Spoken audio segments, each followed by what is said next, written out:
Welcome. Happy Wednesday, everybody, and welcome to Keep It Real with Testa and Neal. I don't know what the heck just happened to my camera, but we appreciate you hanging out with us here on WWSU 106.9 FM and our YouTube channel, WWSU 1069. We're halfway through the week, Parker. We've survived the first half. The second half's always the hard part. But so far, so good. And you know what? Another day, another tier list, and I'm absolutely stoked for it. So am I. The first two have been fantastic, and I think this one is going to be, even better. I think we're just getting better as we go along. I agree. So we did a poll today. You had three options: MLB first baseman, MLB logos, and MLB stadiums. We did catchers yesterday. We will make sure that we do every position as the summer goes on. But logos and stadiums were the two that received the most votes. Logos actually won, so that's what we're doing today, MLB logos. But we're going to do stadiums tomorrow because I thought stadiums sounded really fun. So there will not be a poll tomorrow, but we'll just do what came in second in MLB stadiums. But I'm really excited because there's so many really good parks across baseball that I'm going to probably put a lot of parks that people think are pretty good in like B and C tier, which is going to make a lot of people upset. Yeah, but it's you can't put them all in S tier. No. The best of the best go in S tier. So, we'll ruffle some feathers, but that's what we do on this show. No doubt about it. Nobody's better at getting people irked than us. Facts. Yeah, really. I mean, and I think that's one of the most fun parts about this show. That would just make people irritated with us? Yes. Okay. I mean, fair enough. Bothering people is what's, I think I do that best. I mean, I do. I was going to say, if bothering people was a sport, I'm the Michael Jordan of that sport. Yeah, right. I mean, it's sometimes it's unintentional, but it happens. I mean, half the people that are in my day-to-day life, I don't know why they're in my day-to-day life, because I have to just irritate the ever living crap out of them. Right. Like, why does my family invite me over? I think family's the one exception that, they have to accept it. They don't have to. But they do. There's plenty of families that don't accept it. This is not the time or place to have this conversation. You're right. Like I said in our group chat earlier tonight, though, as my dad always says, and he will say until the day I die, if you don't like losing, try winning. That's what I do. It's a great quote. He legit started using that when I played sports. That's awesome. What an ass, right? You don't like losing, try winning. That's what I do. I mean, it's motivation to not lose. I was moving into my apartment like 2 years ago, a little less than 2 years ago. We were moving a dresser. We were lifting it up onto the moving truck. He jerked his elbow back, elbowed me in the jaw. I had my mouth was bleeding. I had 3 chipped teeth. And he literally used that line. If you don't want to get elbowed in the teeth, stand somewhere else. That's what I'd do. That's great. I love that. My man broke my face and had no remorse. Nah, no remorse.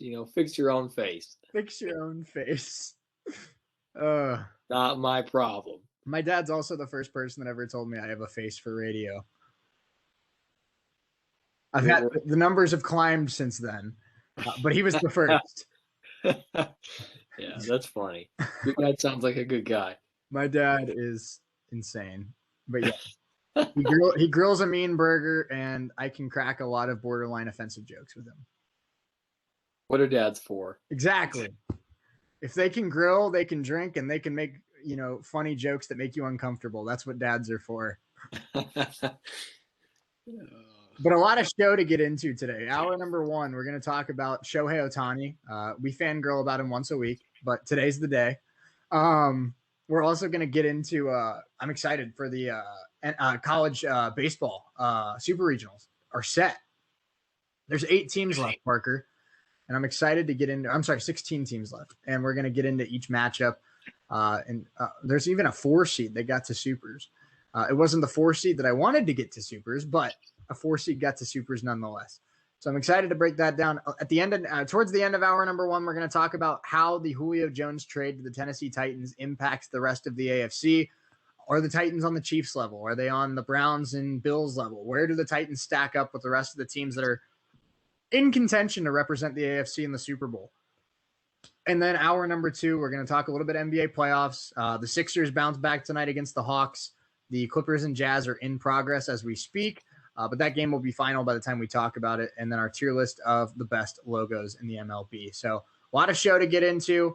Parker, do you have anything to add before we get started? Yeah, I mean, this is, we're going to talk about Ohtani here in a second, but, the guy's he's just so good.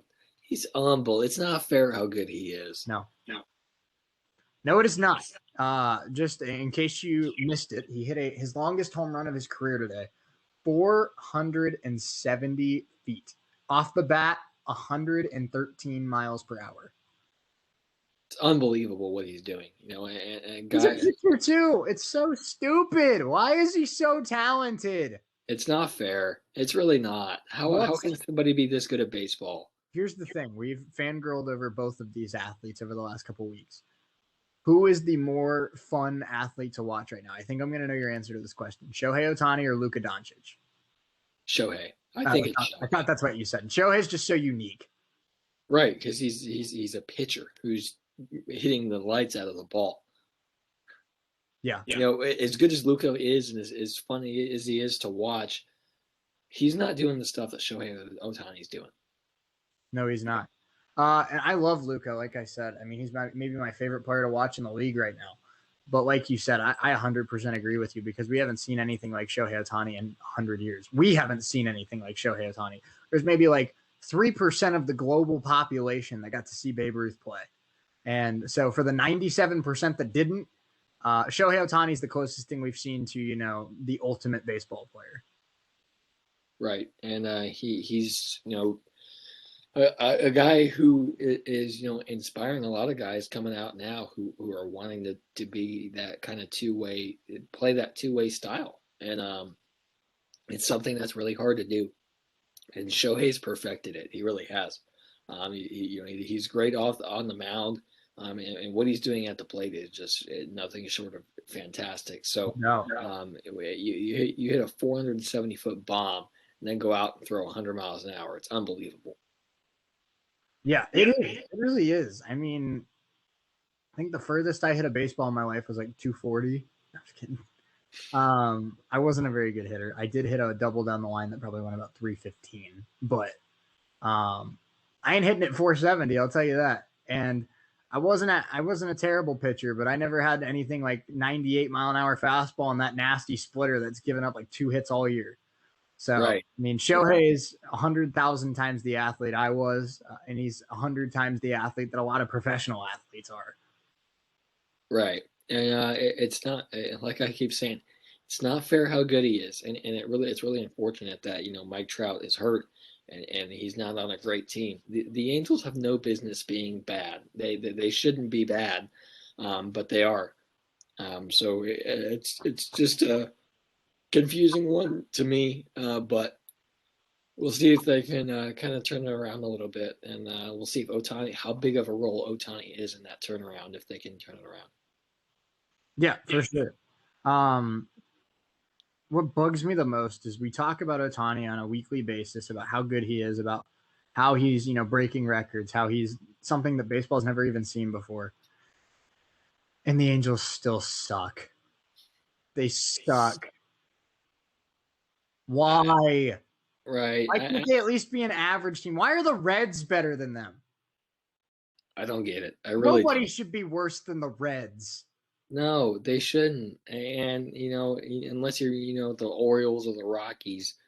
But the Angels should not be this bad because they have all the talent in the world, and I think they're still like last in the AL West. I get that Trout's hurt, and that sucks. But you still have Ohtani, Rendon, David Fletcher, Jose Iglesias, Jared Walsh. It's a good team. And I get that their pitching's always held them back. But you have Dylan Bundy, you have Alex Cobb, you have Jose Quintana, you have Griffin Canning, you have Andrew Haney. It should be a team that's in third place fighting for second, not fifth place fighting for fourth. No, and it's a team that, like you said, should not be bad. like they are. They should not be as bad as they are. But the reality is they are that bad. And what the Angels' problem is their pitching staff. With the exception of Otani and Andrew Heaney and maybe sometimes Bundy, this is not a good pitching staff. They have a really talented offense, and early in the year they looked like one of the best teams in baseball, but they've hit a slump, and it's bad right now for the Angels. Mm-hmm. Yeah, it is, and it's like they're not supposed to get Trout back until like July, but I mean, like I said, this team, no, on paper they're not as talented as the A's or the Astros, and I don't think it's fair to assume, to expect them to win 95 games like the A's are going to. But in no world, in no universe, except for maybe the alternate universe of Rick and Morty, should the Mariners and Rangers be ahead of the Angels in the standings. The Angels should be in third place right now. There's no excuse for them to be where they're at. And yes, I did just use a Rick and Morty reference on the show. So you're welcome for all you fans of Rick and Morty. Can't wait for season 5. Yeah, but it's really unfortunate that the Angels are bad, and it's not Joe Madden's fault. It's not the players' fault. It's the front office. The front office has really just kind of failed to give that team a competitive pitching staff. They have all the talent in the world offensively, but their pitching is just terrible, and they need to. They're a team that I think is going to be. They're going to be buyers coming up here at the deadline if it comes to if they're looking for a starter or maybe a guy to hold down the bullpen as you get later into games. But yeah, the Angels are rough right now for sure. Yeah. I just saw a video of Lil Baby at the rapper at the Philly game tonight, and some old man Sixers fan said, "quote I'm going to kick your ass" when he tried to record a video of the court. Oh no, dude! Philly fans are something else. Different breed. Different breed, no doubt about it. How about our group chat tonight before we move into the super regionals, man? Like some of those memes that anti-inspirational quotes that Pat was putting made me crack up. They were funny. I think Patrick's one of the funniest people at our station, if not. No doubt about it. My favorite one for sure. The fact that you were ugly is what makes you a failure. Oh, I want to hang that in my room, man. I have a feeling next time, or when I show up to the station on Friday, I'm going to walk into myself and Pat's office, and there's going to be a few hanging on the wall around the office. It's not going to be my doing, but you might. And I'll know whose doing that will be, and he'll just look at me and he'll just laugh because that's just who he is. That I want to print off 6 of those and put it on every director's desk. Like the fact that you were ugly is the reason why you were a failure. That should have been my senior quote in high school. The fact that I am ugly is the reason why I'm a failure. But I graduated. Now I'll tell you what, the greatest senior quote of all time is something I showed you today. Don't quit when you're tired, quit when you're done. Words to live by. Yes, I love it. Love it. Smart man right there. Mamba mentality. All right, let's move into super regionals before we say something that gets the show taken off air. But we have our 8 matchups here in the road to Omaha. Let's start at the top. The number 1 overall seed, Arkansas, takes on the 2 seed NC State, who knocked out Louisiana Tech in the whatever city Louisiana Tech is in. I'm just going to call it the Louisiana Tech Regional. But I think Arkansas has got to be the favorites here. They've been the best team in college baseball all year. NC State looked pretty good in that regional final game against Louisiana Tech, but they barely snuck through 2 super regionals. Arkansas is a different breed, man. I think Arkansas wins this one in 2 games. I don't even think it needs to go to a game 3. No, this is one that I think Arkansas has this in the bag. Arkansas is going to Omaha. There's no doubt. They are. They're one of the few teams that's a shoo-in for Omaha. No doubt about it. And that's why everyone thinks Tennessee's a favorite to win it all, because they're like one of the 3 teams that's shown Arkansas any sort of fight back this year. Arkansas is really, really good. They are, and they're one of the they're the number 1 team in the country for a reason. And I think as good as NC State is, they're no match for Arkansas. No, they're not. something that I really, really like, though, I will say, I mean, anyone who watches college baseball knows that the SEC is the best conference in the country. They usually have like 8, 9 teams ranked in the top 25. But to be the best team in the SEC is extremely difficult. We've seen a lot of Florida over the years. We've seen, Vanderbilt. We've seen a little bit of Arkansas. We've seen a little bit of, some other teams as well, Mississippi State, Ole Miss, that have repped the top of the SEC. But if you're the best team in the SEC, you're maybe the best team in the country, because coming out of the SEC is like winning the national championship in its own right. Facts. And, that's, you see, if you're any good at baseball, you're going to go to the SEC. There are great players out there. But it's often rare that the really, really good ones go to the SEC, and sometimes they just even skip college altogether and head straight to the minors. Yeah, well, I'm thinking like my favorite team, the Reds. Jonathan India, starting second baseman, went to Florida. Nick Senzel, starting center fielder, went to Tennessee. Jesse Winker was drafted out of high school, but he was committed to go to, I think, Georgia. Nick Castellanos, I don't know off the top of my head where Nick Castellanos went. But I mean, you get the point. A lot of these major leaguers went to SEC schools, and if they didn't go to SEC schools because they were drafted out of high school, they were probably committed to SEC schools. Right, and you think about, like, I'm thinking just about 2 Dodgers off the top of my head that went to Vanderbilt: Walker Buehler and David Price. So those 2 guys are SEC alums. So a lot of the faces you see in Major League Baseball right now come from SEC schools. They sure do. I think you're going to have to check me on this. I think Seager was committed to an SEC school as well. I don't know that off the top of my head, but you'll have to double check me on that. But I'll introduce the second regional while you look that up.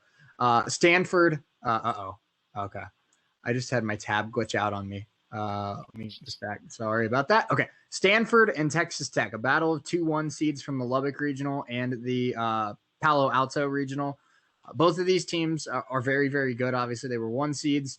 I think that Texas Tech was a little more battle tested in their regional. They took on UCLA, North Carolina, and Army. Stanford got through UC Irvine, Nevada, and North Dakota State. I'm leaning Texas Tech a little bit because I think Texas Tech has the better offense, and I think the pitching is about equal. But this will be one of the better matchups of the Super Regional. I could see this one going to all 3 games easily. Yeah, this is one that, and by the way, Corey Seager committed to University of South Carolina. I knew it. Let's go. But he's, this is one that, all these are just a blast to watch. They are. And even the regional phase with, all 64 teams that made the tournament was a blast this year. And I mean, I don't think I realized how much I missed the college baseball tournament until when it was canceled last year, until this year's one started. But literally, I mean, you can't complain about any of this. Even this is the best regionals I can remember having. I mean, so many games were great in regionals. And even if once you got through, they were tested in regionals, and super regionals is going to get even better because, we're flocking down to the best of the best. Yeah.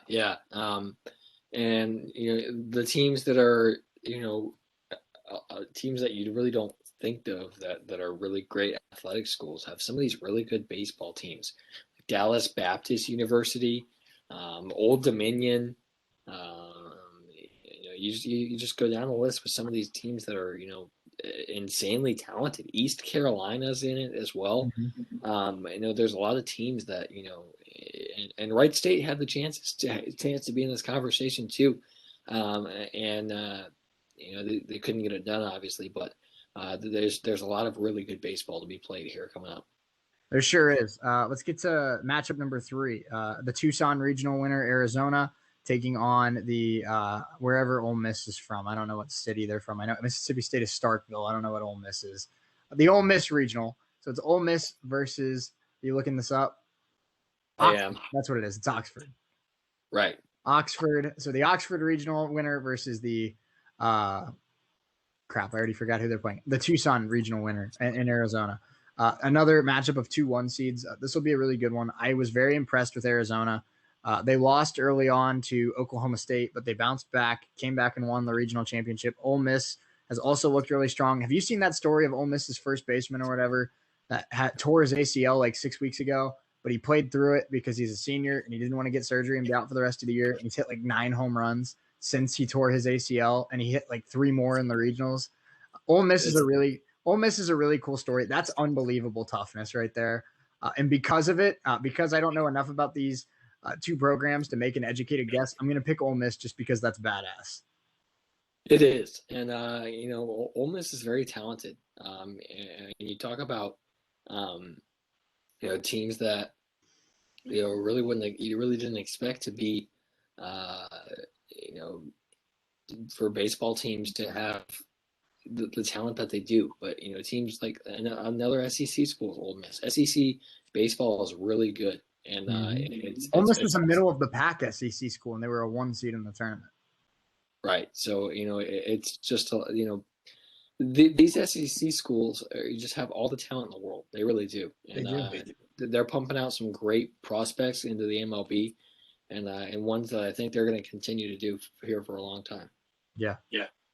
No doubt about it. And our final super regional matchup on the left side of the bracket is between a 1 seed East Carolina that you mentioned earlier and a 1 seed as well Vanderbilt. And I like East Carolina. I watched them in their regional. They looked very solid. They're a very strong team.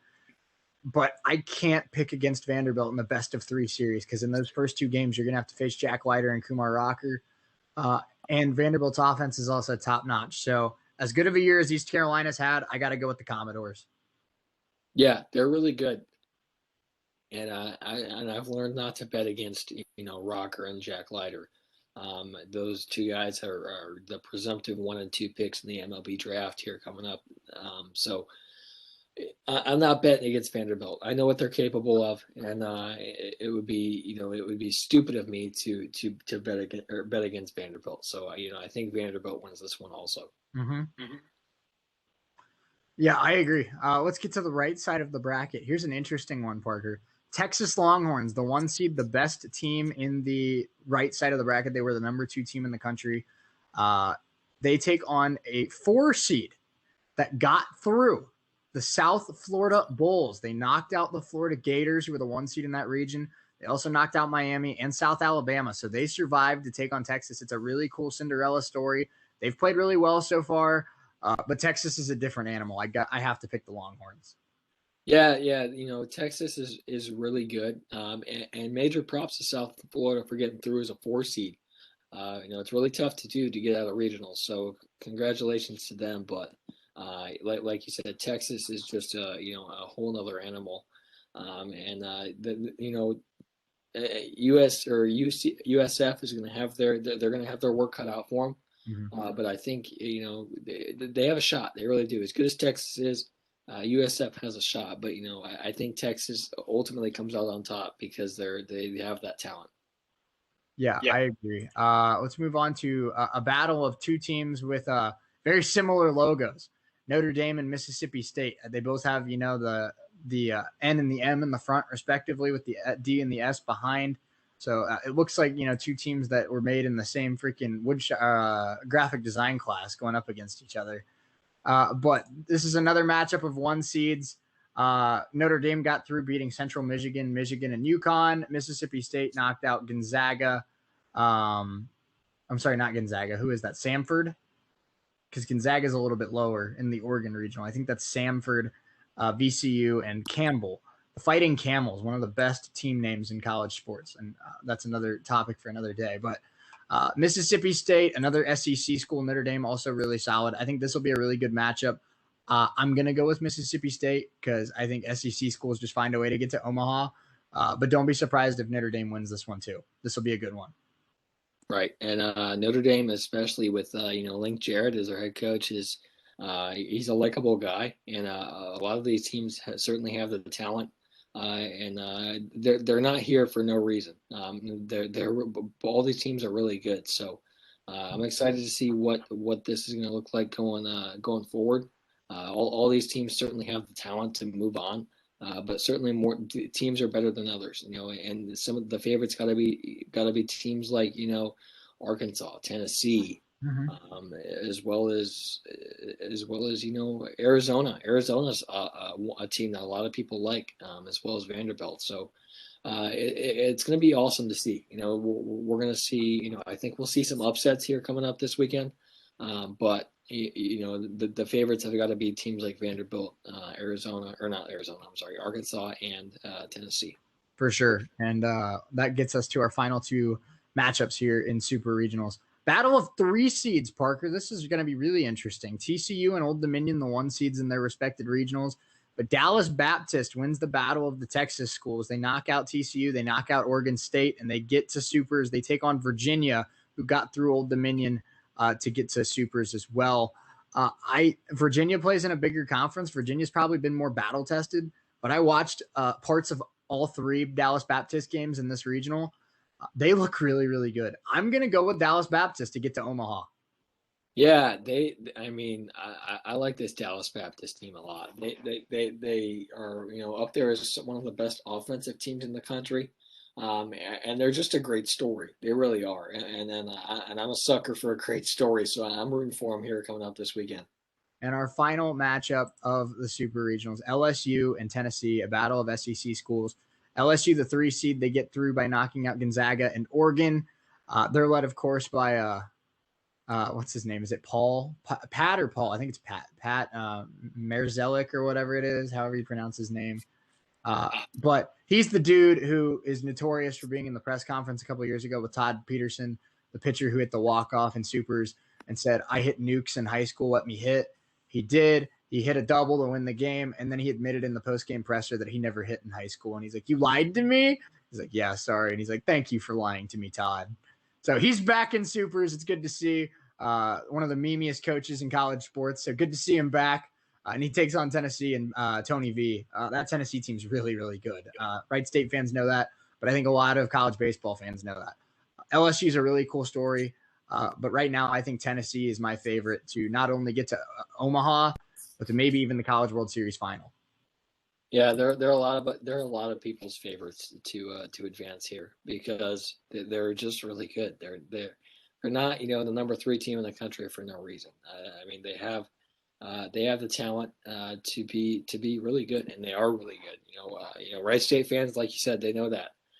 So they're a team that a lot of people are going to be looking forward to advance further into this regionals. So there are teams like Tennessee that are going to be really tough to beat, and but LSU's not a pushover team. They have talent as well. So look for LSU to put up a fight, but I think Tennessee ultimately wins this one here. Yeah, I agree. And we're going to get an NFL here in just a second. We appreciate you hanging out with us. Follow us on social media at WWSU1069. That's on Instagram, Twitter, and Facebook. You can also follow us at Parker Testa, at ESPN Shea Neal on Twitter as well. Friday's show might be a little weird. We're going to be doing orientation at the Netter Center. So obviously we're going to have everything ready to go, but we're not going to be back here running commercial breaks or anything like that. So please have some patience with us on Friday. Other than that, though, let's play hypothetical, Parker, before we go into NFL. The teams that we just picked to win in Supers, like, you want to know how good this college baseball tournament has been? Here could be the potential 8 teams going to Omaha: Arkansas, Texas Tech, Ole Miss, Vanderbilt, Tennessee, Dallas Baptist, Mississippi State, and Texas. Those 8, I could see all 8 of them winning it all. That's an insane College World Series, and I would be very, very excited if those are the 8 that go to Omaha. Yeah, so would I. All these teams are really good, and they've proven that they're really good. Getting out of their regional is not easy to do. Not at all. Going from 64 to 16 is insane. So to be among the 16 best teams in the country deserves some major credit because they are that good. They sure are. All right, let's move on to this Bleacher Report article that we found that was written by Gary Davenport. It's the Titans traded for Julio Jones. How does that change the landscape of the AFC?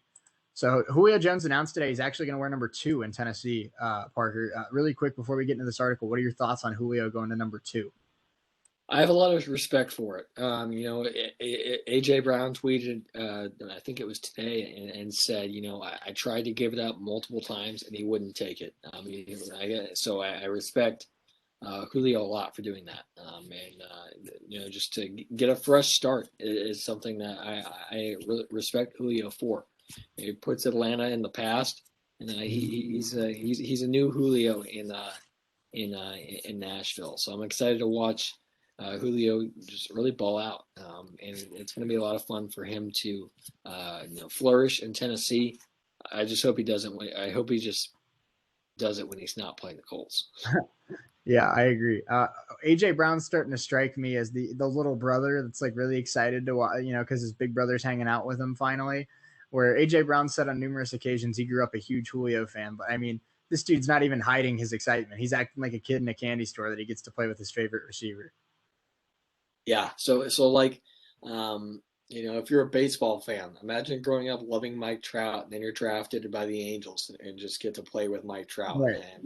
Or if you're a basketball fan, you grow up loving, LeBron James, and the Lakers draft you.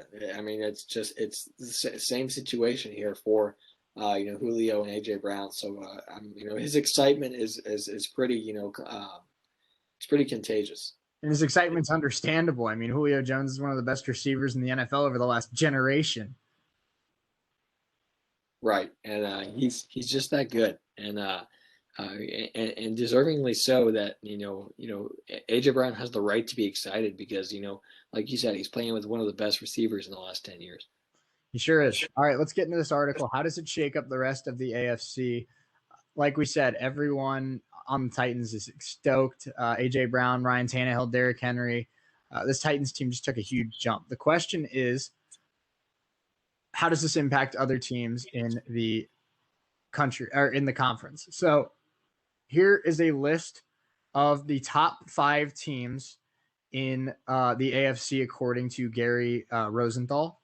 We're going to talk about, or Gary Davenport, excuse me. We're going to talk about all 6 of them, and you let me know, Parker, whether you think they're too high, too low, or what your thoughts are on this. So at number 6, we have your favorite team, the Indianapolis Colts. So he said, so much for the Colts' status as the favorites in the AFC South. The Colts still do possess a couple of advantages over the Titans. Their defense is anchored by DeForest Buckner and Darius Leonard, and they ranked inside the top 10 in yards and points allowed last season. The offensive line is led by Quentin Nelson and Steve Palazzolo of Pro Football Focus, rated as the NFL's second best offensive line, but that's where the edges run out. Jonathan Taylor is widely talented, but he's not Derrick Henry, at least not yet.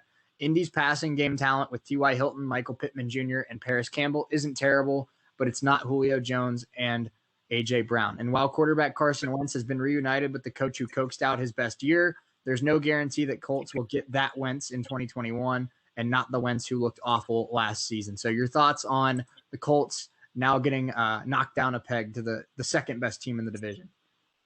I mean, there's parts of me that agree with this, and there's parts of me that, I agree with parts of this, and I disagree with parts of this.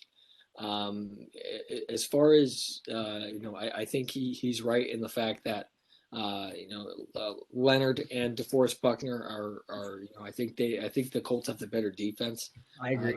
Than the Tennessee Titans. They have the better offensive line than the Titans, but Titans are better skill position players. Right. That's accurate, especially with the addition of Julio Jones.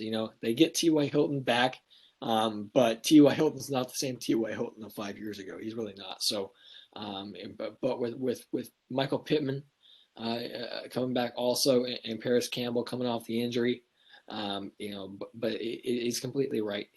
As good as Marlon Mack and Jonathan Taylor are, they're not Derrick Henry, and as good as this receiving room is, it's not Julio and it's not A.J. Brown.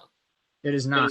And I mean, obviously, 6th best team in the AFC is still not bad. You'll still be competing for a trip to the playoffs or a trip to the Super Bowl. But it's interesting to see where the Colts will line up now. I mean, I still think they'll be competing for the division with the Titans, but I think in a lot of ways this Julio trade makes the Titans offense better than the Colts. And it's only time will tell if the Colts defense is good enough to keep them, the best team in the division. By the way, we're going to talk about this at the end of the show, or a little bit more in hour number 2, I should say. Jazz have the lead on the Clippers now. They came all the way back. So how about that? Wow. Donovan Mitchell. That's the tweet. That's it right there. Donovan Mitchell. He is very good at basketball, according to Twitter. And I would agree with that statement. I also think that Donovan Mitchell is quite good at the sport of basketball. Yeah, I wholeheartedly believe that. The NBA is very reliant on their stars right now. Stars like Luka, stars like Donovan Mitchell, stars like Kawhi Leonard. Guys that are just just a lot of fun to watch and have that clutch gene to where they can just take over. Yeah. Yeah. So let's get to number 5. Number 5, they have the Tennessee Titans. The Titans are going to be a nightmare to defend. And Jones and Brown, they possess the best 1-2 punch in the NFL at wide receiver. Before this trade went down, Anthony Triash, I hope it's Triash and not Anthony Trash. That would be so unfortunate. Triash, I don't know what it's probably Triash. That sounds right. But he ranked the top 32 wideouts in the league. Brown is number 6. And Triash wrote that he is the leader of the next generation of star wide receivers. Julio is number 5. If the teams load the box to contain Derrick Henry like you have to, Jones and Brown and Tannehill are going to shred them over the top. Conversely, if they play soft to prevent chunk plays, a back with 3,600 rushing yards and 33 touchdowns over the past 2 years will pummel them into submission. However, Tennessee also sported the 4th worst pass defense in the league a year ago and the 9th worst scoring defense. And the Titans' biggest offseason addition was an edge rusher who tore his right ACL in December. So I agree with this. Titans' offense is nasty. Titans' offense is going to be really, really hard to stop. Their defense still average at best. So that's what keeps them from being a top tier team. But that offense is going to be a nightmare, like they said. Because how do you approach it? If you don't stack 7-8 guys in the box, Derrick Henry's going to run all over you. But if you stack 7-8 guys in the box, you have one-on-one coverage with Julio Jones and A.J. Brown. Right. And this is they're scary if I'm an opposing defense. They are, because you have, Derrick Henry, who's the best running back in football. But on the outside, you have Julio, who's top 5 in the league. And you have A.J. Brown, who's top 15. Yeah. Top 15 in the league. So,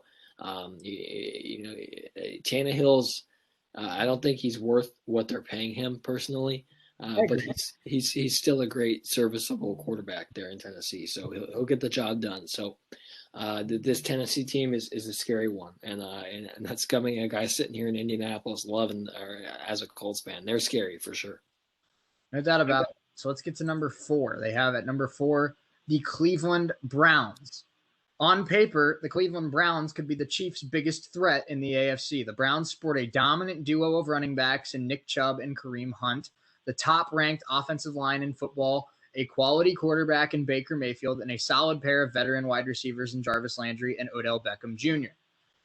Cleveland took a buzzsaw to the defense in the offseason. There are multiple new starters at every level, including defensive ends Jadeveon Clowney and Malik Jackson, linebackers Anthony Walker and Jeremiah Owusu-Koramoah, who we talked about when we did our draft review. I love that they got Owusu-Koramoah. I think that's going to be one of the steals of the draft.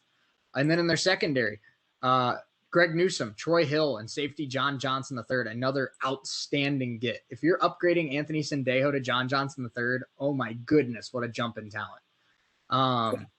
So the Browns look great. It's a roster without a ton of weaknesses. But NFL games aren't played on paper, and Cleveland doesn't exactly have a storied history of meeting expectations. There are a lot of new pieces that will need to mesh, and the offense struggled with consistency a year ago. Cleveland won't have to wait long to prove themselves, though. They place the Chiefs in week 1. I agree with how they assessed the Browns. I don't agree that they're lower ranked than the Ravens. I think they're a better football team than the Baltimore Ravens, personally. But, I mean, I think it's a spot-on analysis of the Browns. They don't have a ton of glaring weaknesses. Their defense is much improved from what it was a year ago. They have Kevin Stefanski, one of the best young coaches in the NFL. Baker Mayfield, an above-average quarterback. Great running backs. Great wide receivers. Austin Hooper at tight end with David Njoku and Harrison Bryant. Maybe the best offensive line in football. This Browns team is absolutely nasty on paper. And I know that they have the stereotype of, oh, they're the Browns. They'll find a way to screw it up. But with Stefanski leading this team, I don't know if they screw it up, man. I think they're really, really good. They are, and they surpassed expectations by a mile last year. Especially, Stefanski coming back is the reigning coach of the year. And I think the Browns are going to be a force to be reckoned with here coming up in future years in the AFC. They got Clowney. They added, they still have Malik Jackson. They added Anthony Walker and Wusu Koromoa, as well as Newsome in the draft, and to go along with Ward. And then they still have, Jabril Peppers there, and Myles Garrett. So, I mean, this team is scary right now. They sure are. It's a really, really good team. Personally, like I said, I wouldn't put them behind the Ravens. My top three teams in the AFC, it's not my article that we're breaking down, but my top three teams in the AFC, Chiefs, Bills, Browns. That's my opinion. Yeah, it's my opinion. I mean, I'm with you. I don't think the Ravens are as good as everybody thinks they are. And everybody, moves them up their list a little bit because of Lamar Jackson. I don't think Lamar is good as everybody thinks he is. I don't think the gap between Lamar Jackson and Baker Mayfield is as big as people want it to be. Yeah, he's a good quarterback. He's a good quarterback, but I personally, I think Baker's the better player, and he's going to be in the NFL for a longer period of time because Lamar Jackson's, he runs a lot, and that's just bound to cause injury at some point. But I think Baker's the better player right now. Can Lamar become the better player down the road? Sure, he can. Yeah. Right now, Baker, I think, is the better player. If Lamar becomes an average to above average thrower of the football, he's a top 5 player in the NFL. His athleticism and his just ability on the football field is second to none. What separates me right now between him and Baker Mayfield is Lamar's been to the playoffs 2 or 3 times. I can't remember, but at least twice. I think 3 times. And they've always come up short. He's struggled in the playoffs. He's always kind of had poor stat lines. Baker's only played in 2 career playoff games, but they beat the Steelers very, very handily. They played the Chiefs really, really tough. And with Stefanski as his head coach, Baker's personality to me just screams, long-term winning quarterback. He's got leadership. He's got a little bit of swagger to him. He's got not the greatest arm strength, but it's good enough. He's got not the greatest accuracy, but it's good enough. He's good enough above average on the field, but what he brings off the field and his leadership, his swagger, his motivation, his passion for football is something that the Browns haven't had in a long time, and it's something that I think puts him a tier above Lamar Jackson. Yeah, it's possible, and I think like you said, I think Baker's the better player, and the Browns have the better team right now. So I'm putting the Browns ahead of the Ravens right now, and I think it's possible that I put the Titans ahead of the Ravens also. It's for sure a possibility. Now that the Titans have Julio, they're in that conversation too. I got to see a little bit of the Titans defense, and I got to see a little bit of the Ravens offense. But I think the Titans and Ravens are pretty neck and neck right now heading into training camp. Yeah, it's possible that they're really close, and I think that the Titans have the better coach in Vrabel. And as much as I love John Harbaugh, he's certainly on the tail end of his of greatness there in Baltimore. Can he go somewhere else and be pretty good? Sure he can. He's still a great coach. But I think Vrabel or the Titans have the better coach in Nashville there in Mike Vrabel. So I think the Titans are the better team right now as far as the Ravens go. But like you said, it's contingent on how good the Ravens offense is going to be. And we still don't know what this Titans defense is going to look like. Yeah, we don't. And that's really the biggest question mark is how is the Ravens offense going to look and how is the Titans defense going to look? What separates the Browns for me between those two teams is that for the most part, we know how the Browns are going to look. They're going to have a strong offense, a strong defense, and be well coached. And that's what makes good football teams. So let's move on to number 3. We got about a little under 15 minutes to go here in hour number 1. The Baltimore Ravens are at 3. We know quite a few things about the Baltimore Ravens. They are led by maybe the most dynamic player in the league in quarterback Lamar Jackson. I'd say the most dynamic player in the NFL is close between, I think it comes down to 3 players for me in no particular order. Patrick Mahomes, Lamar Jackson, and Kyler Murray, I think are the 3 most dynamic players in the NFL. I'd give a slight edge to probably Kyler because Mahomes doesn't run as much and Kyler has a better arm than Lamar. But Lamar is definitely in that conversation, so I have no problem with him saying one of the most dynamic players in the NFL. I think that's a true statement. Yeah, he is, and he's certainly a weapon, in the running game as well as the passing game. So as far as versatility goes, he's one of the best in football as well as Mahomes. And you could go down a list of guys that are versatile. You think of another guy comes to mind for me is Deshaun Watson. Guys that are really good and can move around at their will. So. And a guy that we haven't seen in the NFL yet, but is built very similarly and plays very similarly to guys like Kyler Murray and Deshaun Watson, Justin Fields. Right, and these are guys that are dynamic, versatile, and can beat you in multiple different ways. So I'm excited to see what Fields does in the NFL. Maybe he'll compare to guys like Watson and guys like Jackson, and help the Bears in however he can. But as far as the Ravens go, I just haven't seen enough from their offense to put them ahead of the Browns, like we said a few minutes ago.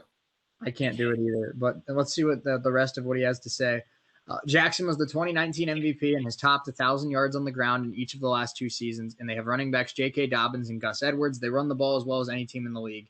We also know that they have a well-earned reputation for being stout defensively. They're led by a pair of Pro Bowl corners in Marlon Humphrey and Marcus Peters. They had the 7th best defense in 2020, 6th against the pass and 8th against the run. I do agree. I think the Ravens had some of the best corners in the NFL. Peters and Humphrey are spectacular.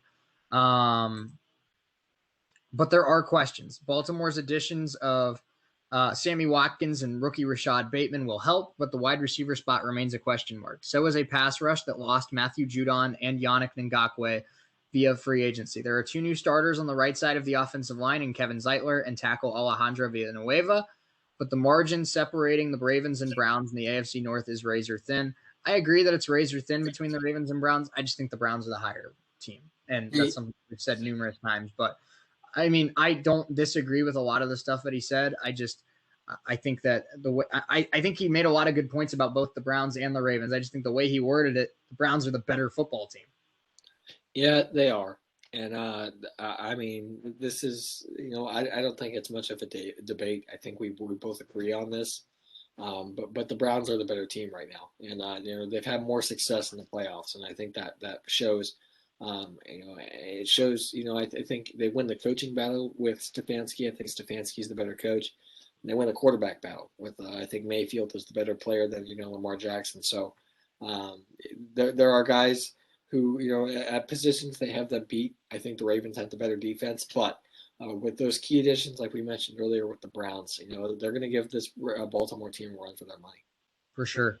Let's move on to. I think a lot of people consider these next 2 teams the top 2 teams in the AFC. I'm not even gonna play the waiting game. It's the Chiefs and the Bills. I think most people agree that those are the top 2 teams in the AFC. But let's talk about the Buffalo Bills at number 2. All the Buffalo Bills did in 2020 was tie for the best record in franchise history and make the AFC Championship game for the first time since the 90s.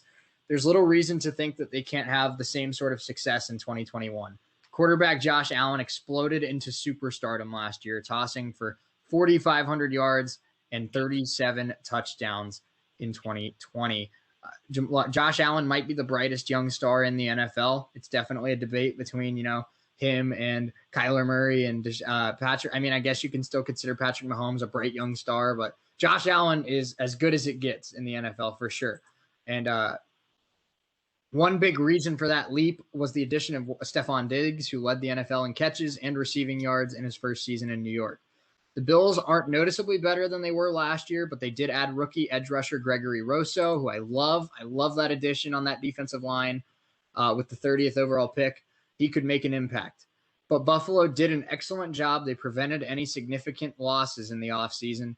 They will host the Pittsburgh Steelers in week 1. It's essentially the same team that lost the AFC title in January in Kansas City, but it ranked 2nd in the NFL in total offense and a middle-of-the-pack defense. If the Bills can have a slightly better defense, this might be the year they get over the hump and get to the Super Bowl. They're that good. Yeah, it's possible. I'm a big Buffalo Bills fan. I love Josh Allen. This is a team that has been really not good for a long time since the 90s. So I mean, I'm loving the success that the Bills are having right now. Josh Allen is, one of the best players in the NFL, no doubt about that right now. And they're a lot of fun to watch. Their defense is among the best in football. So I'm excited to see what the Browns are going to be up to here in 2021. Yeah, for sure.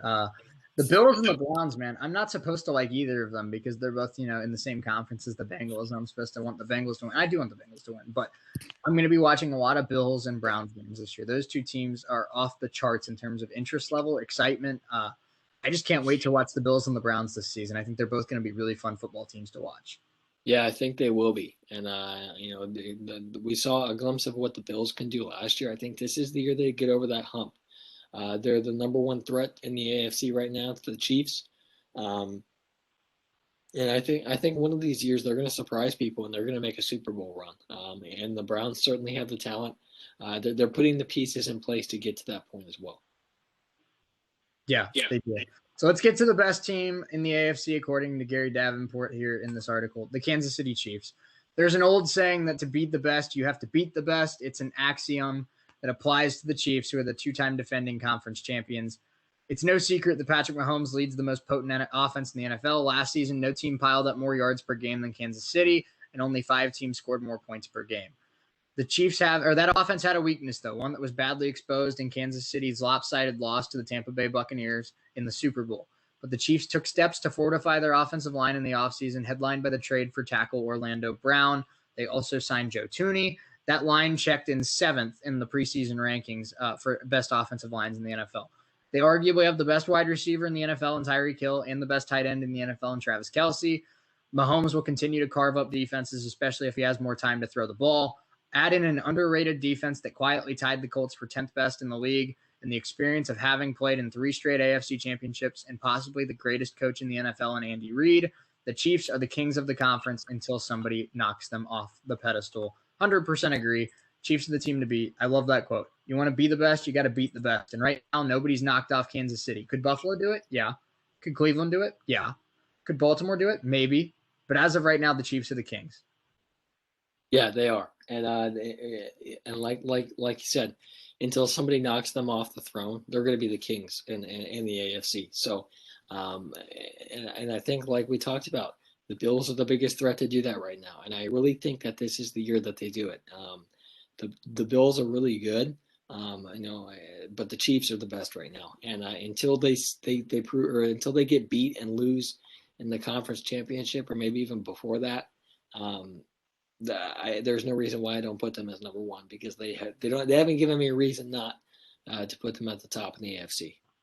No, not at all. And I mean, like that article said, their offensive line was horrible in that Super Bowl, but they went out and got Joe Thuney and Orlando Brown. Orlando Brown, maybe the best young tackle in the NFL, and Joe Thuney is right up there with Quentin Nelson for best guards in the NFL. So they did a great job addressing that need, and it's not the best offensive line in the NFL, but it's certainly above average. And if you have an above average offensive line paired with Tyreek Hill, Travis Kelce, Mecole Hardman, and Patrick Mahomes, it's a team that could score 40 any game. Yeah, they could, and they put up insane numbers. They put up I think they won that game they had with the Rams a couple years ago. That it ended up being like 55-53 or something like that. So great game, insane numbers in points scored. So this team is really good, and they've been really good for it seems like the last 4 or 5 years now. So it's possible that they make yet another Super Bowl run here next year, but we'll see if the Bills can kind of prove me wrong and knock them off that throne a little bit. Hour number 2 coming right up around the corner. Hour number 1 was about 5 minutes left. Really quick, let's talk about the Philadelphia 76ers. They bounced back tonight. They go on a huge run at the end of the third quarter, pull away from the Hawks, and win a game 2 that I feel like they really had to win. You can't lose both games in Philadelphia and go down 2-0 heading to Atlanta. So Philly does a good job responding tonight. Joel Embiid becomes the first Sixer to drop 40 in a playoff game since Allen Iverson. Don't know if you've heard that name before, Parker, but he wasn't bad at the sport of basketball. So it's always good to be in the same name or the same company as Allen Iverson. But Joel Embiid had a huge night, 40 points, 13 rebounds, and the Sixers get the job done, and the series is tied at 1 heading to Atlanta. So Philly looked like a much better team tonight. Atlanta still has a shot in this series, of course. But Philly looked like a 1 seed tonight, and that's something that I really needed to see to be comfortable with that. Yeah, and this is a team that kind of gave us our doubts at points in that last series, with the Wizards, but they were really good tonight, and they looked like that number one seed tonight, and they deserve to win tonight. The Hawks gave them a heck of a fight, but they come out winners, and then I think it was much needed for their momentum to get kind of back into it after losing game one. Well, I think we learned when Joel Embiid obviously tore his meniscus a couple weeks ago. This team, obviously, Joel Embiid's one of the best players in the NBA. It's kind of stupid that I'm even saying this.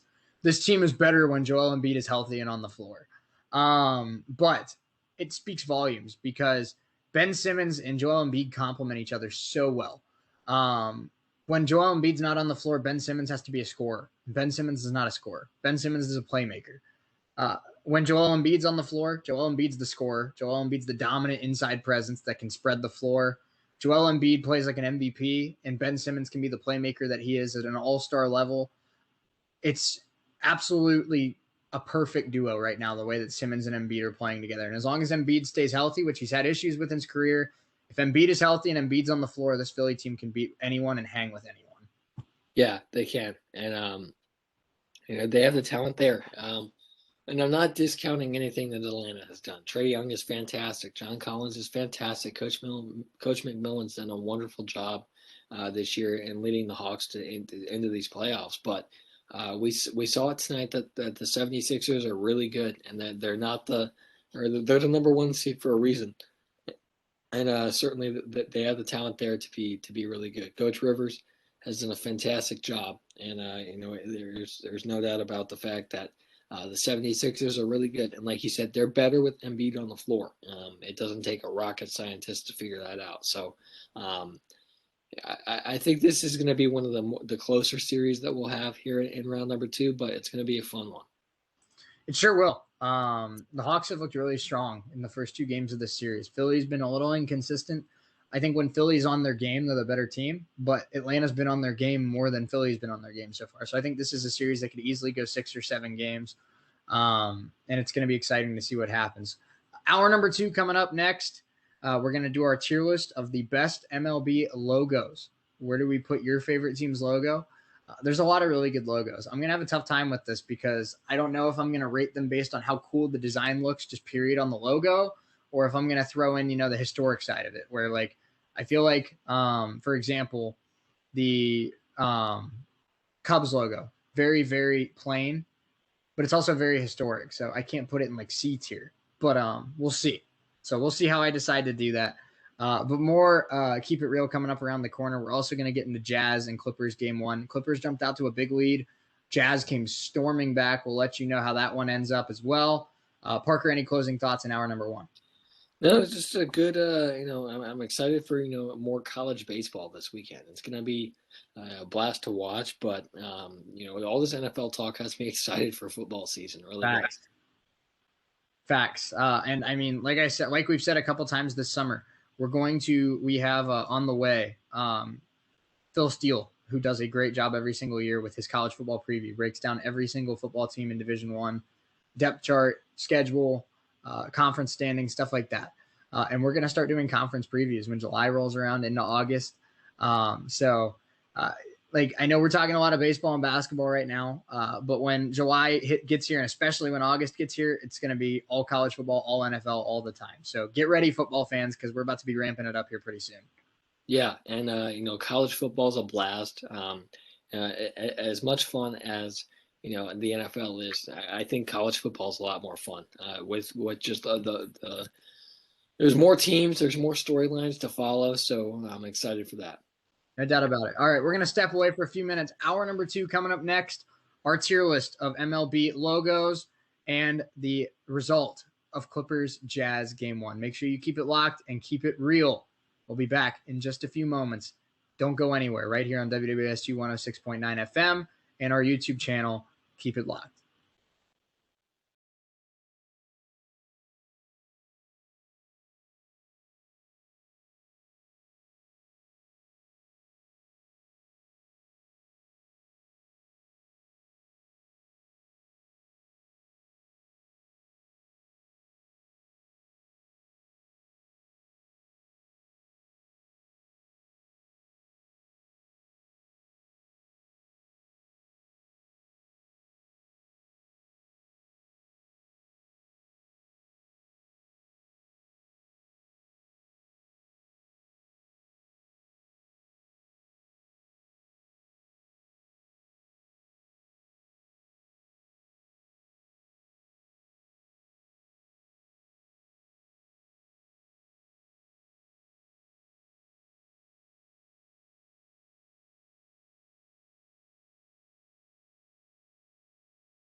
Hour number 2 of Keep It Real with Testa and Neal. How are all of you? I'm Shea Neal, alongside with me, Parker Testa. Parker, we had a pretty dang good day, didn't we?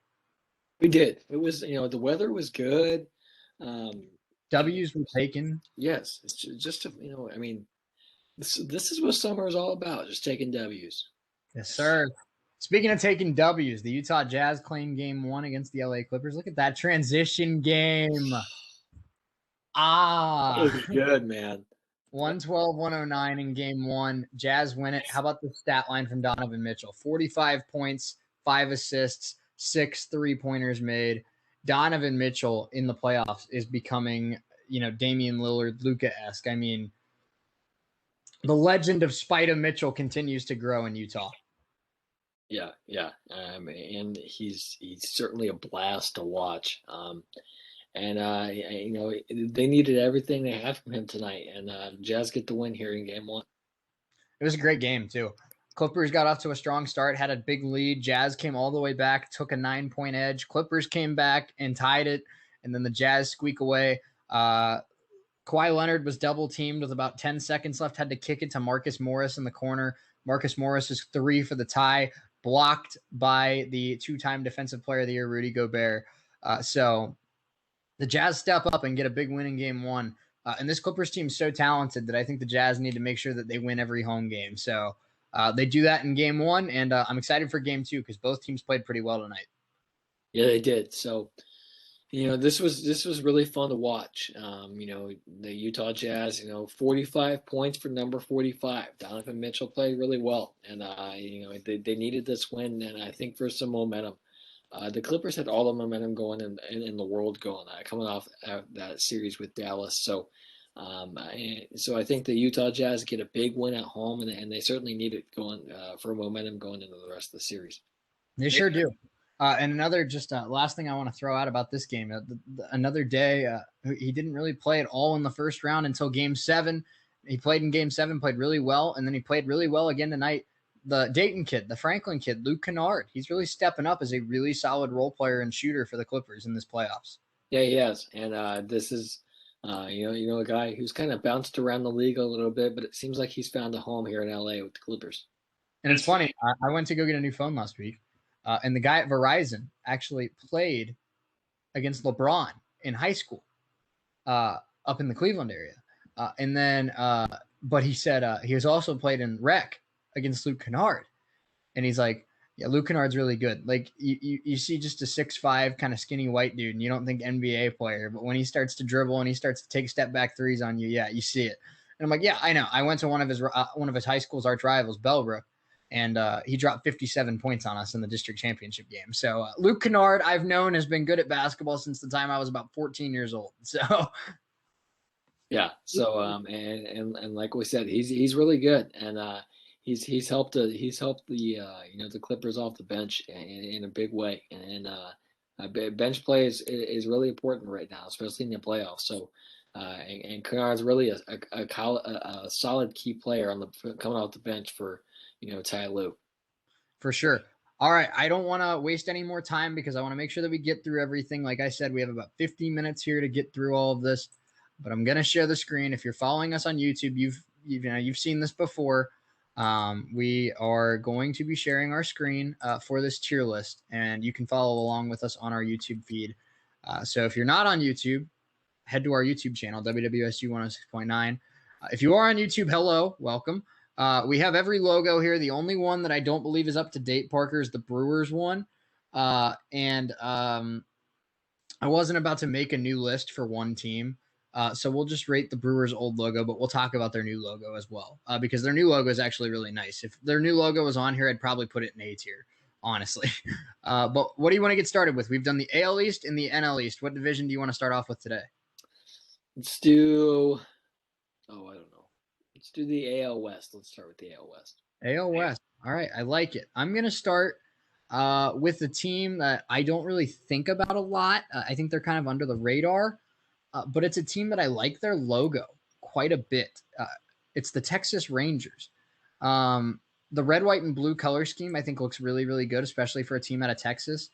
I like the tee is pretty simple, but I like the the red and, with the stars and then the blue on the bottom. I think it pops, and then that baseball design is really cool. I can't put it in A tier, but it's a solid B tier for me. I like the Rangers logo a lot, and I know not a lot of people really talk about Rangers baseball since they haven't been very good over the last couple years. But I think it's a really solid logo. Yeah, it is, and like I think, like you said, my favorite part about it is just the baseball accenting, inside, surrounded by the red and blue colors with the T in the middle. It's a relatively simple logo, but I think it pops, and I like it a lot. So it's B tier for me as well. Next in the AL West, let's talk about a team that I really really like in this division, and that's going to be the Oakland A's. They're winning the division right now. Uh, I think if we were doing jerseys, Parker, and we can do jerseys at another time, I'd put this a lot higher.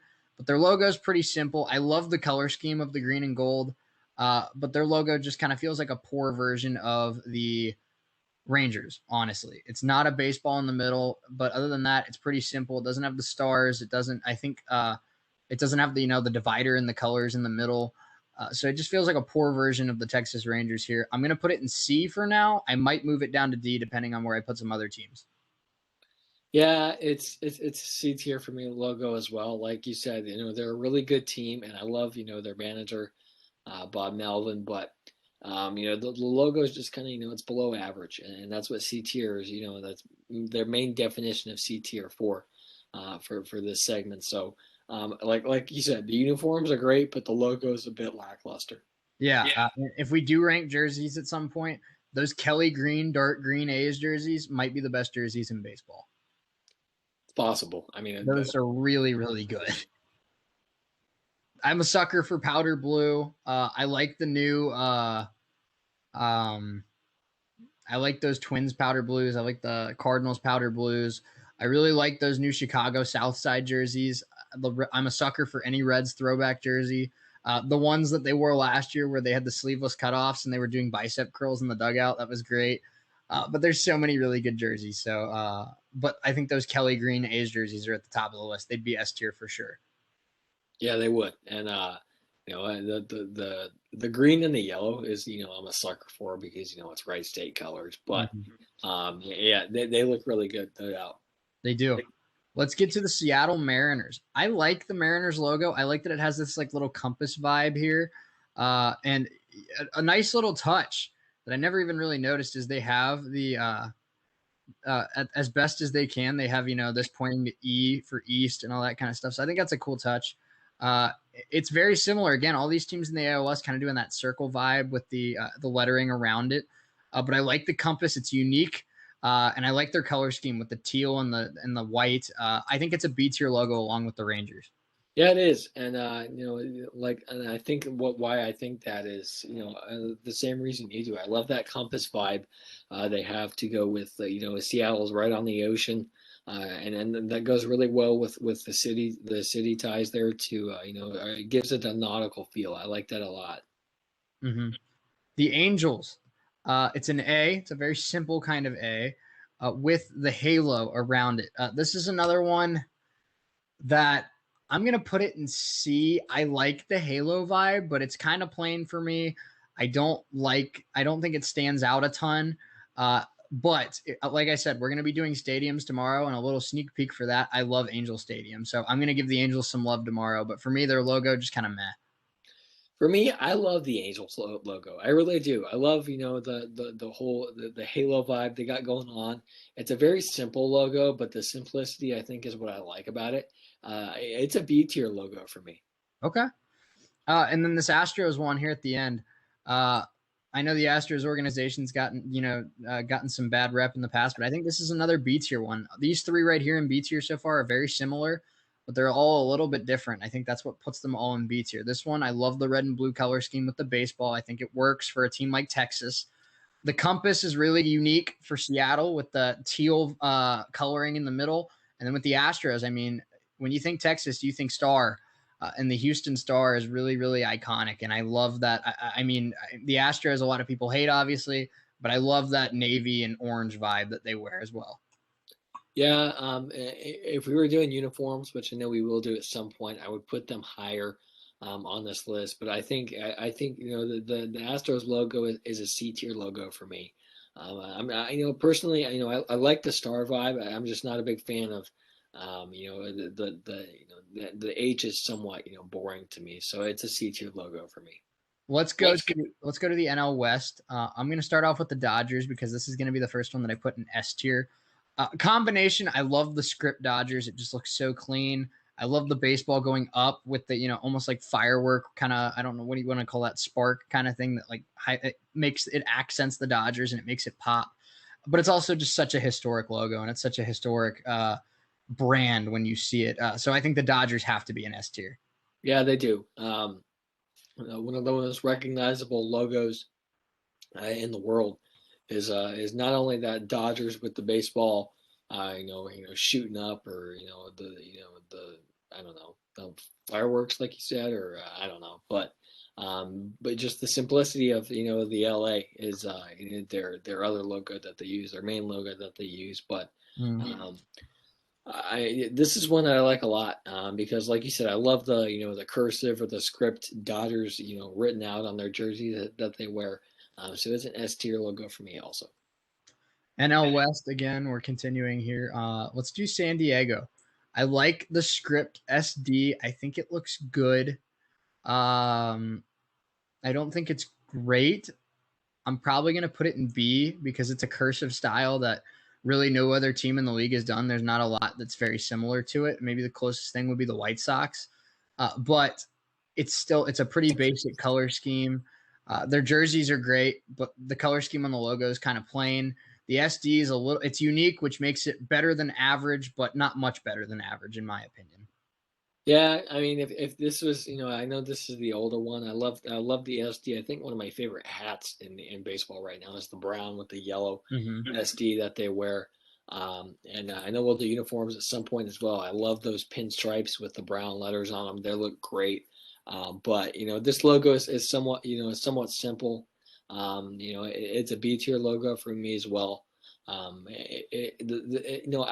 a sucker for simple, and that one is the one I like a lot as well. Okay. Let's do the Rockies. The Rockies, much like the A's, was a worse version of the Rangers, in my opinion. The Rockies is a worse version of the Padres, and maybe I'm going to be a little too harsh on them here. I love their color scheme. I love the purple and the gray with the purple jerseys on the Rockies are just great. I love Coors Field as well. If we're doing stadiums tomorrow, I love Coors Field. This logo is just plain for me. There's nothing special about the font. There's nothing really special about the branding.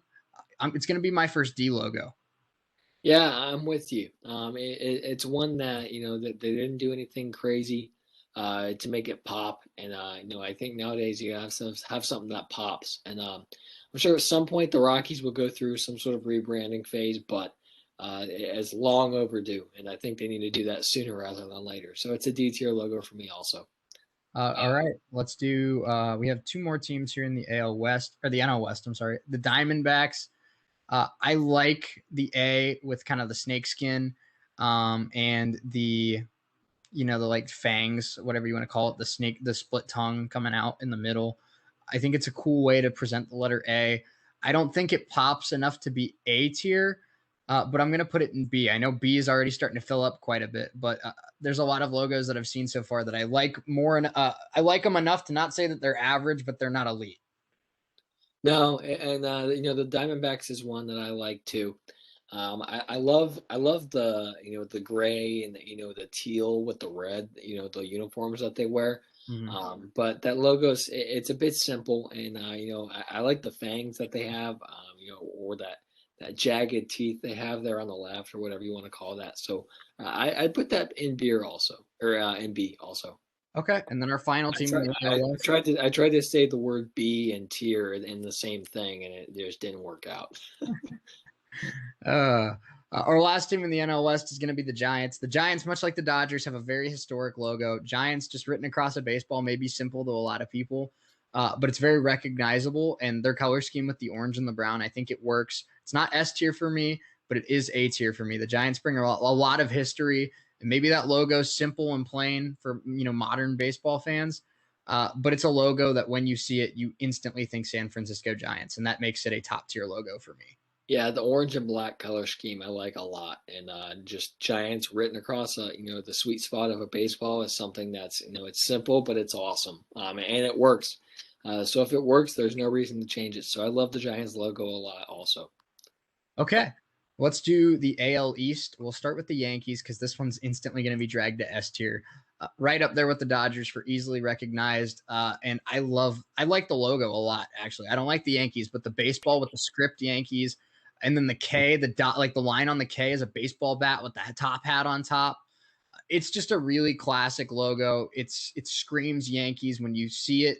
You instantly know who you're talking about, who you're watching. The New York Yankees have maybe the most recognizable brand in sports. It's an S tier logo, and it will be till the Yankees are no longer an organization, which I don't think I'll ever have to worry about in my lifetime. No, no, and then this is one that I like a lot. Also, like you said, I don't like the Yankees at all, but this logo is certainly one of the most recognizable ones in the world, and it really pops. I love that top hat on the end of the bat. The script Yankees is one that I like as well. So it's S tier for me also. I just love it. The AL East brings a lot of really solid logos here, Parker. I'm going to jump to the Red Sox, and this is another S tier one for me. Just again, the history side of it. It's easily recognizable and it's simple, but it gets the job done. It's a pair of Red Sox. But when you see them, you instantly know who you're talking about. You instantly know what city it is. You instantly know, some of the names and the faces that are associated with this logo. Dustin Pedroia, Ted Williams, David Ortiz, Manny Ramirez, Pedro Martinez, Carly Yastrzemski. It's just you see this and you think about the Boston Red Sox, and that's what makes it an S tier logo. These three teams right here, all common pattern. They're not flashy. They're not, it's what's worked for a long time in terms of what their logo looks like. But it's a logo that makes you think about the brand, and that's a successful logo. Yeah, it is, and this is a team that they've had their success for a while now, and another their other logo that I like is just that simple just B for Boston is one I like a lot. So, but the Red Sox are just a classy organization. They're a team that you immediately know when you see those that pair of Red Sox. So, it's an S tier logo for me also. Okay. We're going to go to the, what do we want to do next? Let's see. I'm going to do the Orioles next. I'm going to put the Orioles in A tier. I like the bird with the orange and the black. I think the orange and the black is a great color scheme. I love the orange and the black. But the cap on it with the script O, I think it looks good. The bird, I think it's a great logo. And I think it's unique. It's something different. It's something that's modern enough that young baseball fans enjoy it, but it's something that also speaks to the history of the Baltimore Orioles. So I think this is an A tier logo for me. It gets the job done and it's fun and exciting. Yeah, I like the Orioles logo as well. I don't think I like it enough to put it in A tier, but it's a B tier logo for me. The bird wearing the orange and black hat. Whenever I see Orioles, I immediately think Buck Showalter. It's just how it works out for me. But as good as it is, I don't think it's as enough to be an A tier logo for me. So it's B tier for me. It's funny because when you think Orioles, you should think, Cal Ripken Jr., Jim Palmer, Buck Showalter, some of these, Chris Davis, even some of these faces of Orioles baseball. But I still think of Manny Machado, even though, he got traded to the Dodgers, signed a big contract with the Padres. But Machado is the first thing that pops in my head when I think Orioles, not Adam Jones, not Nick Markakis, not Jonathan Scope, not JJ Hardy. It's for some reason Manny Machado. Yeah, that's interesting. Like you said, some of the guys, Cal Ripken, um, Adam Jones, Buck Showalter, but Machado certainly is up there as one of the guys who has a staple in Orioles history. For sure. We're going to do something a little different here. I haven't let you introduce one, so I'll let you tell us where you would put the Toronto Blue Jays. For me, I love the Blue Jays logo. I think it's an A tier logo, to be honest with you. I like it a lot. The Canadian leaf, they find a way to put that on there, the red leaf.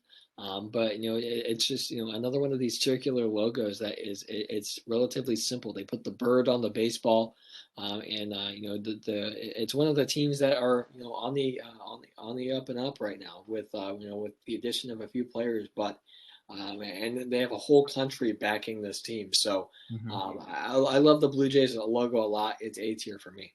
I agree with you. I think that I love the, like you said, the Canada leaf. I love the Blue Jay design on the baseball.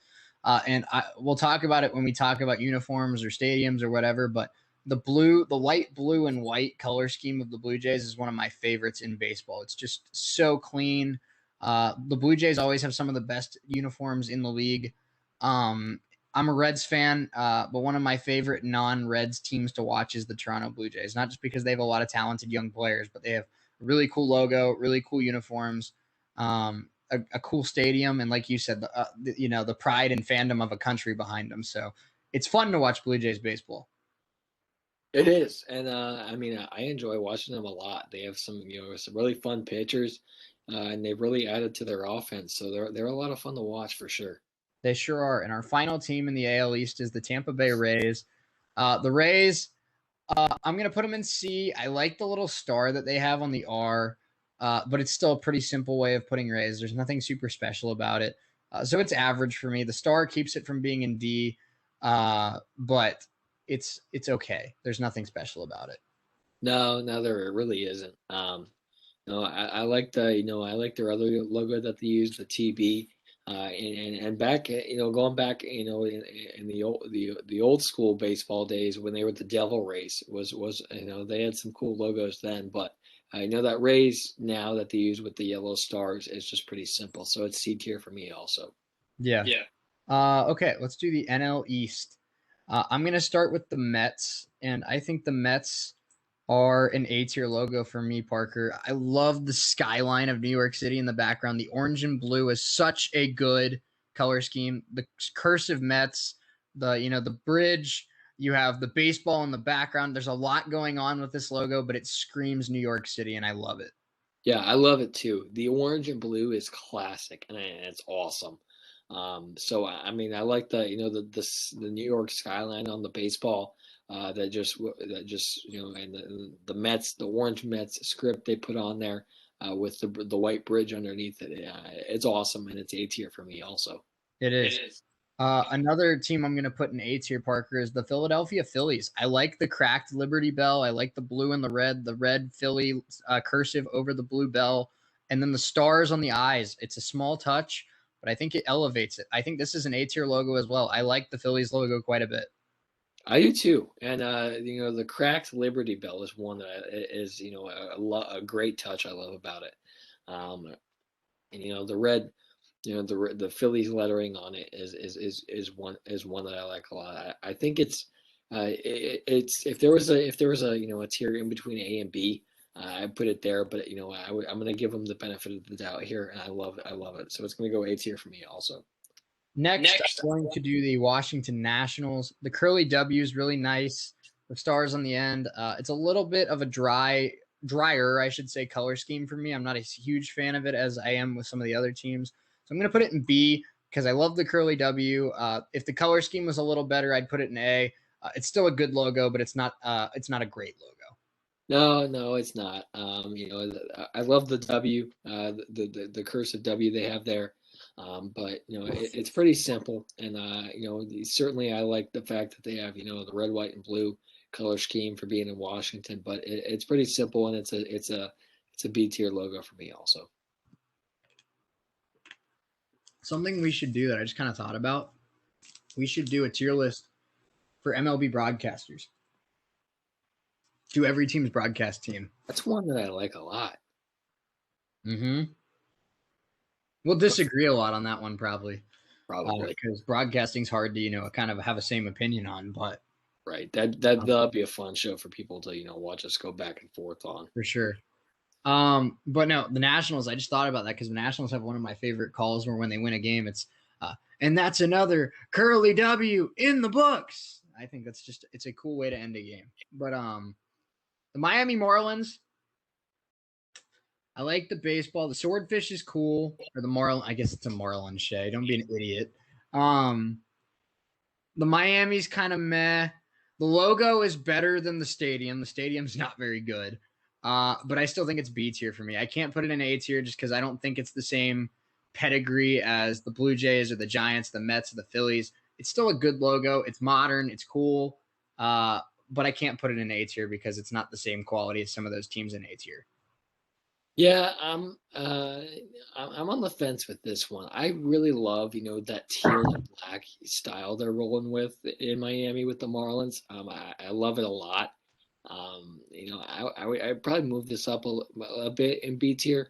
I'd probably put it up there around with the Rangers and the Mariners, but I like it a lot. It's it's close to A tier for me. It really is, but. I love the Marlin on the logo there, but I like the Marlins logo a lot. It's B tier for me. I'm gonna get a little bit of slack for this last one, the Braves. I like the cursive Braves. I like obviously the tomahawk chop is classic, and there's a lot of history behind this logo. But I don't like the color scheme, and compared to some other logos on this list, I just don't think it pops the way it used to pop. I'm gonna put it in C tier.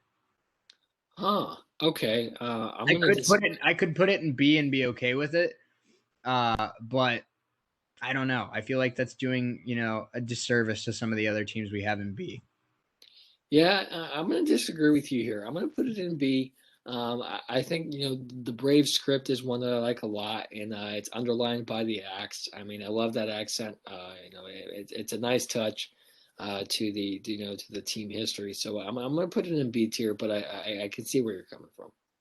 I'm going to start the AL Central with an easy one. The Cleveland Indians instantly put in D tier. That block C just doesn't work for me. It's too plain. It's too simple. Obviously, their old logo with Chief Wahoo was really good. But this block C just doesn't work for me. It might be the worst logo in baseball. Yeah, I'm with you. This is one that I'm not a big fan of either. They didn't really try to do anything funky with it or make it really too interesting or unique. So it's a D tier logo for me also. Okay. Let's do the Twins. I'm gonna put the Twins in B, very similarly to a lot of these, circle patterns. But I love the Twins color scheme. The Minnesota Baseball Club, I think, looks really nice across the top and the bottom. And then that Twins red across the baseball, I think, looks really good. It's more of a modern logo. It was redone, obviously, when they moved to Target Field in 2010. But I think it works. I think it's on the same kind of level as, the Mariners, the Rangers, and the Nationals. So I think these circle logos are obviously knowing what they're doing because a lot of them are ended up in A and B tier. So a word to the wise for all these teams in C and D, maybe rebrand it with a circle.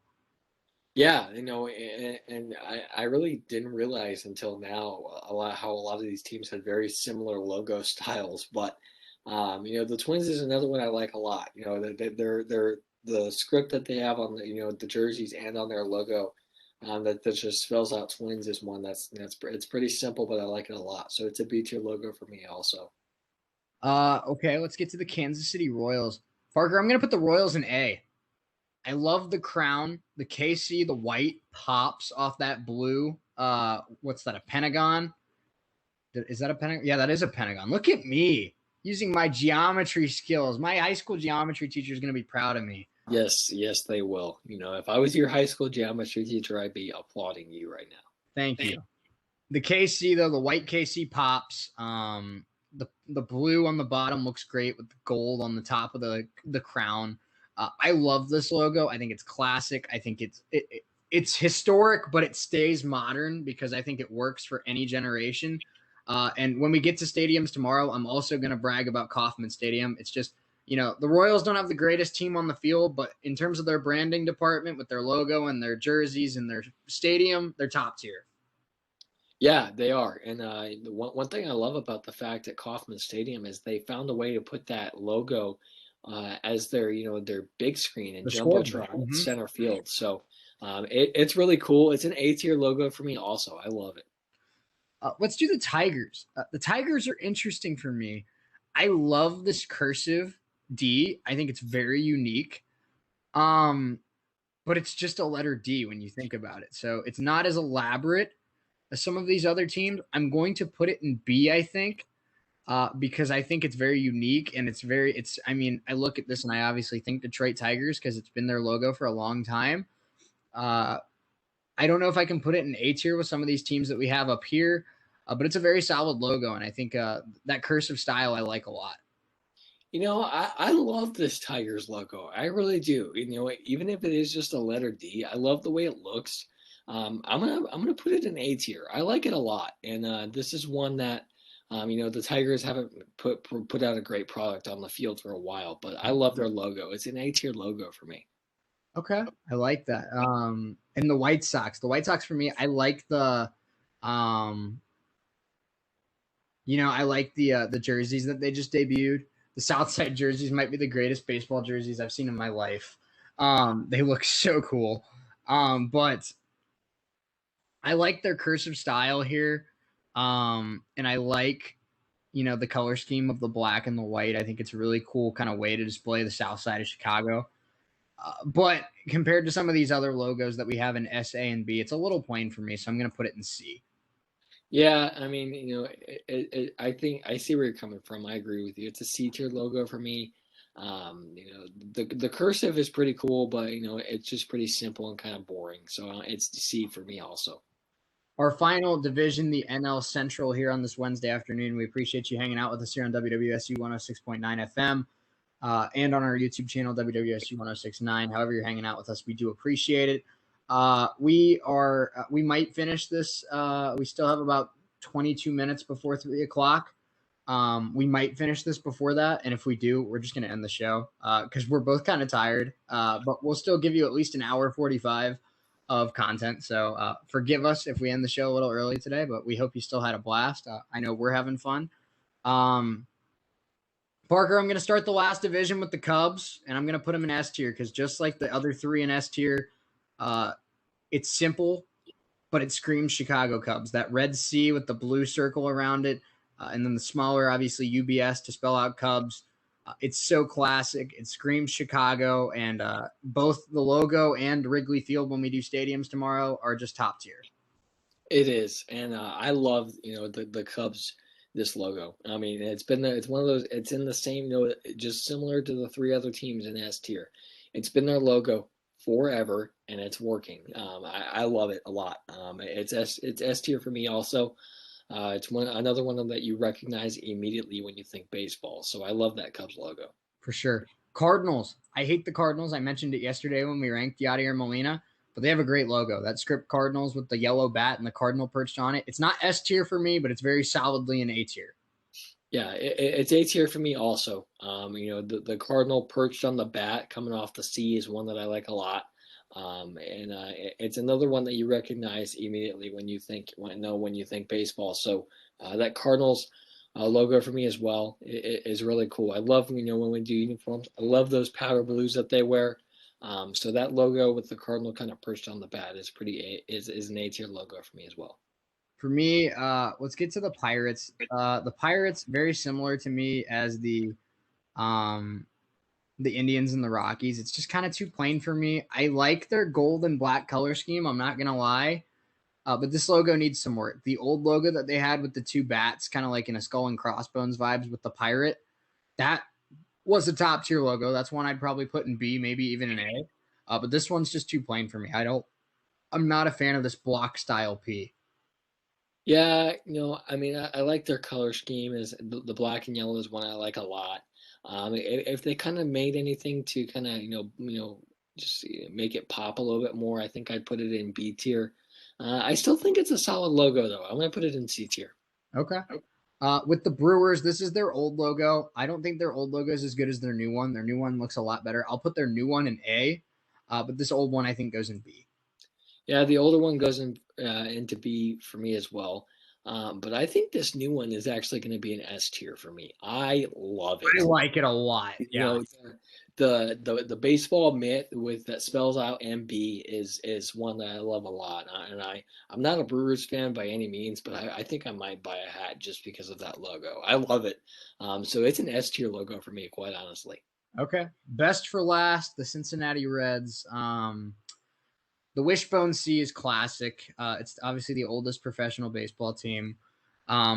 Nobody rocks the Wishbone C like the Cincinnati Reds. I don't care how much teams like I'm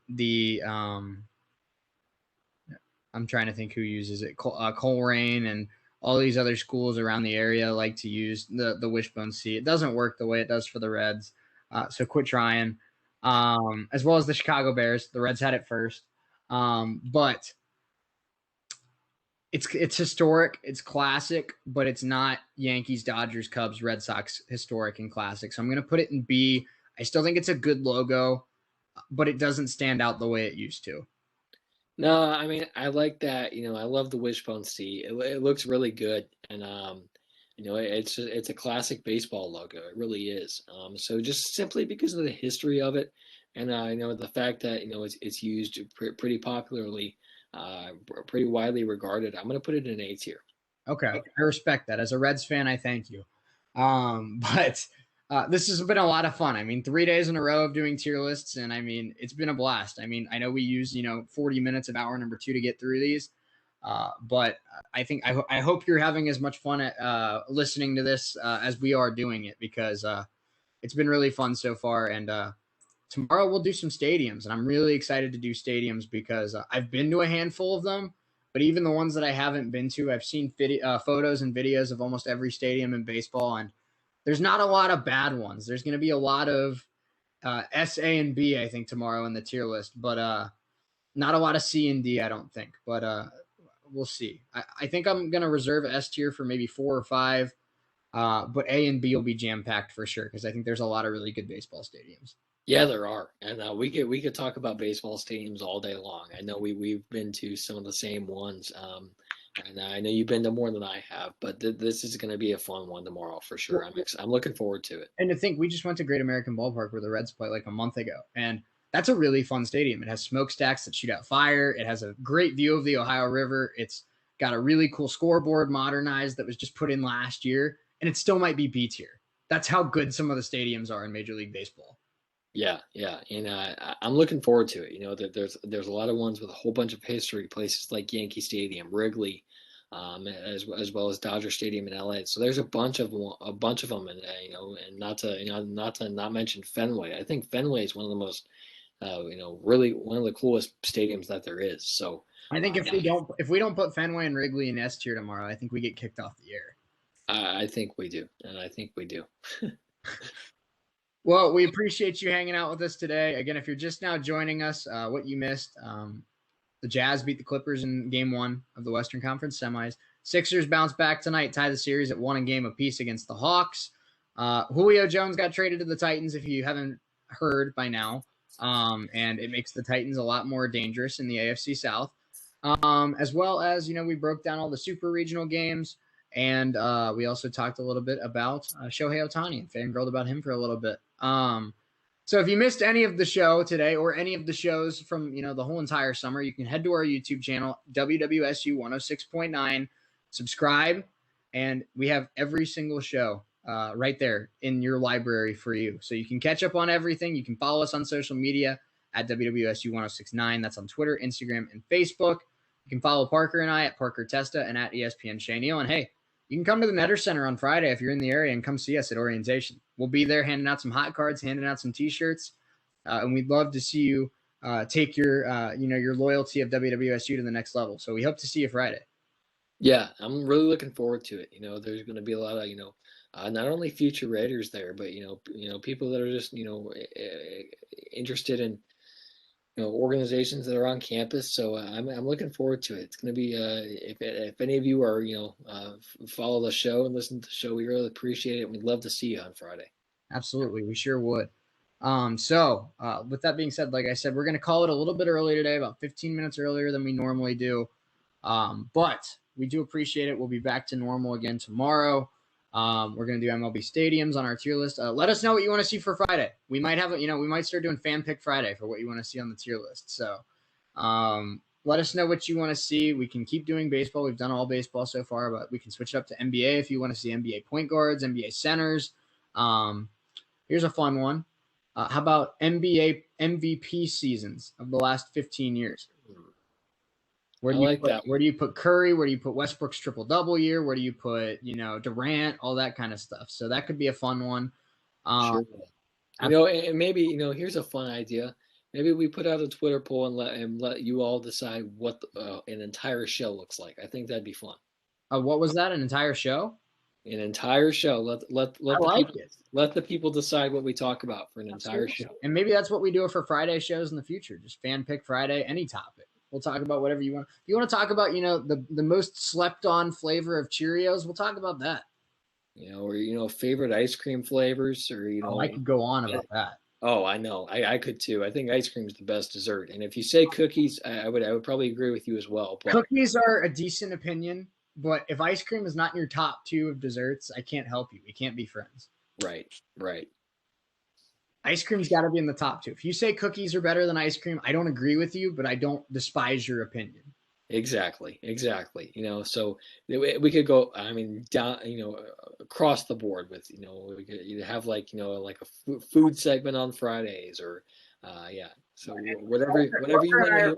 Parker and I are both watching season 5 of Lucifer right now. We'll break down every episode of Lucifer too and get you caught up on that. What if, we'll let you decide what you want to listen to. We'll talk about whatever you want. Yeah, absolutely. Yeah. And that's something else we can do. I mean, we can do, like I said, just, fan decides Friday or whatever. We'll do food, we'll do movies, we'll do whatever you want to talk about. I mean, this is a sports show, but it's also a show for you that we just want to have a 2-hour window every single day where you feel like you can come, you can be involved with what the stuff that we're putting out, and you can be a part of this because obviously we wouldn't do it if it wasn't for you. So we appreciate you hanging out with us. We will see you again tomorrow. But Parker, any closing thoughts before we call it a day? It was a great day. There's especially in the sports world. We both had really good days. We did. It was the late nights are fun, but it's been a lot of fun doing this show, and sports are a lot of fun. The Jazz played well tonight. And both NBA games tonight were a lot of fun for sure. They sure were. And I mean, I wake up tired every day because we stay up till 1 a.m. recording and talking about stupid stuff. But I wake up tired every day, but I don't regret any of it because I'm doing, what I love to do. I'm doing it for people that I know enjoy it. And that's all I could ask for. If I only sleep 6 hours a night, but I'm doing something that I love and I do something that makes people happy, I mean, I think I'm doing something good with my life. Yeah, we sure hope so because it's a lot of fun. Sure is. Sure.